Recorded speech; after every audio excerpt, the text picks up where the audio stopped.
할렐루야. 하나님께서 새 하루를 허락해 주셨습니다.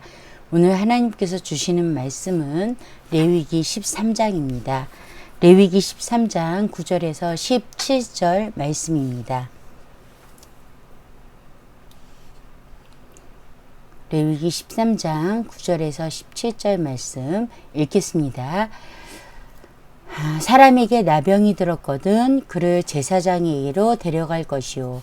제사장은 진찰할지니 피부에 흰 점이 돋고 털이 휘어지고 거기 생살이 생겼으면 이는 그의 피부에 오랜 나병이라.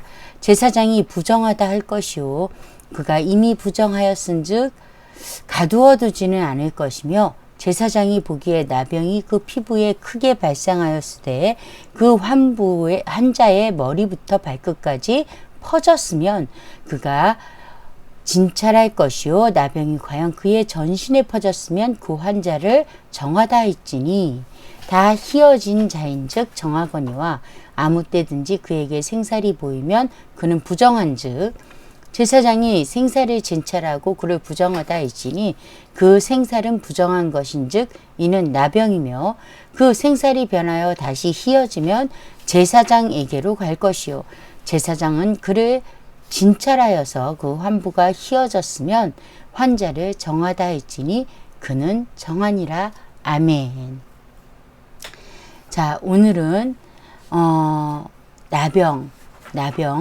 나병이라고 번역하기도 하고 악성 피부병이라고 말하기도 합니다. 자, 악성 피부병이 들었거든. 사람에게 악성 피부병이 들었거든. 그럼 제사장에게 데려갈 것이요. 무조건 제사장에게 가죠. 자, 10절 보니까 제사장이 그것을 진찰해서 우리가 아까 보았던 피부가 하얗게 되고 흰 털이 휘어지고 거기 생살이 생겼으면, 자 11절 보니까 피부에 오랜 나병이라. 이미 나병이 생긴 지 오래됐다는 거예요. 제사장이 부정하다고 하는데 그는 이미 부정해졌기 때문에 더 이상 격리시키지 않는다는 거예요. 그럼 어떻게 해요? 진영 밖으로 나가게 돼요. 쫓아내게 되는 거죠. 진영 안으로 들어올 수가 없어요. 자, 12절 보자. 12절 보겠습니다. 제사장이 보기에 나병이 그 피부에 크게 발생하였으되 그 환자의 머리부터 발끝까지 퍼졌으면 13절에 그가 진찰할 것이요. 나병이 과연 그의 전신에 퍼졌으면 그 환자를 어떻게 해요? 정하다 할지니 다 희어진 자인즉 정하거니와. 피부가 다시 회복될 경우도 있다는 거예요.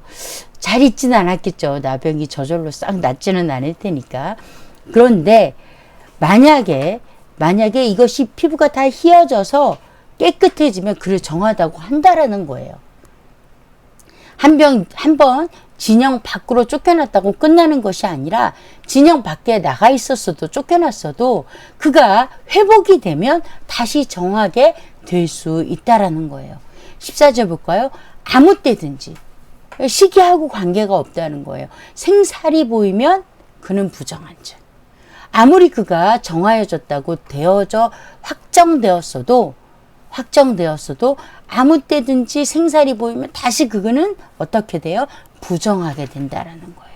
15절 보니까 제사장이 생살을 진찰하고 그를 부정하다가 할지니 그 생살은 부정한 것인즉 나병이 결국은 진영 밖으로 다시 나가게 됩니다.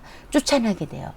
그러니까 공동체에서 떨어져 나가게 되죠. 16절 보니까 그 생살이 변해서 다시 휘어지면 또 다시 깨끗해지면 제사장에게 가서 진찰을 받는다고 하는데요. 사실은 진영 밖에 있기 때문에 스스로 제사장에게 갈 수가 없어요.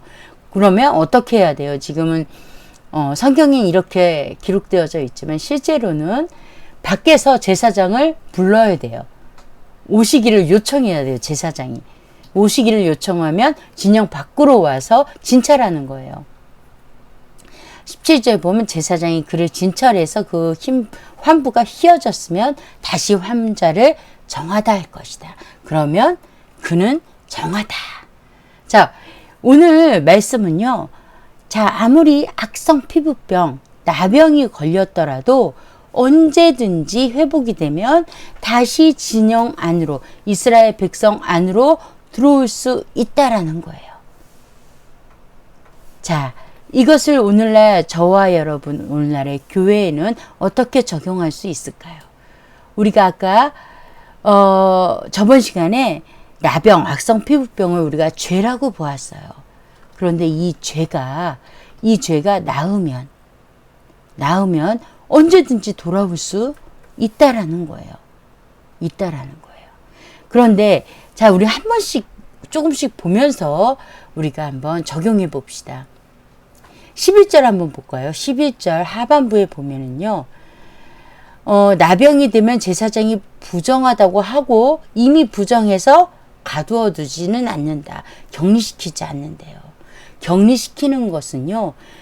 이 사람이 적어도 격리시킴으로 회개할 수 있는가, 아니면 격리시켜도 회개하지 못하는가라는 중간 기회가 되는 거예요.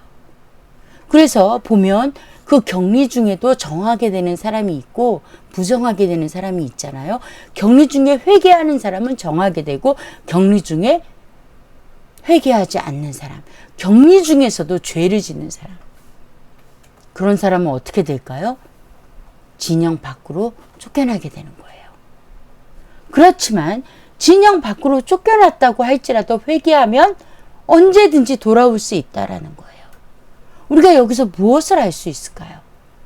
하나님이 격리시키고 쫓겨내시는 이유가 뭐예요?